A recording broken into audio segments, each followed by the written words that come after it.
1930లో అమెరికాలో 25% మంది వ్యవసాయ వృత్తుల్లో పనిచేసేవారు. ఇప్పుడది 2%కి పడిపోయింది. దానర్థం వ్యవసాయం చేయడం తగ్గిందని కాదు, మనుషుల స్థానాన్ని టెక్నాలజీ భర్తీ చేసింది.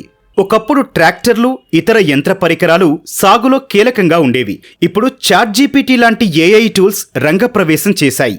మైక్రోసాఫ్ట్ తీసుకొచ్చిన బింగ్ కో-పైలట్ తమదైన పనితీరుతో ఇప్పటికే భయపెడుతున్నాయి.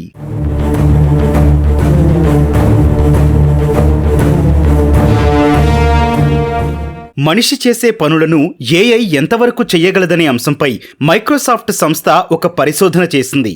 అందులో కొన్ని కీలక అంశాలు వెలుగు చూశాయి. ప్రధానంగా 10 రంగాల్లోని 40 రకాల ఉద్యోగాలు రిస్క్లో ఉన్నట్లు తేలింది. ఇందులో కొన్ని ముఖ్యమైన వాటి వివరాలు ఇప్పుడు చూద్దాం. రిస్క్లో ఉన్న వాళ్లలో మొదటి స్థానంలో ఉన్నది అనువాదకులే. ఇప్పటికే గూగుల్ ట్రాన్స్లేటర్తో చాలా మంది సింపుల్గా అనువాదాలు చేసేస్తున్నారు. ఏఐ టూల్స్ ఆ స్పీడ్ని ఇప్పటికే అధిగమించాయి. చిటికెలో అనువాదం చేస్తూ ఔరా అనిపిస్తున్నాయి. మన స్క్రిప్ట్ ఇచ్చినా లేదంటే మాట్లాడినా క్షణాల్లో అనువాదం చేయడం ఏఐ టూల్స్ ప్రత్యేకత.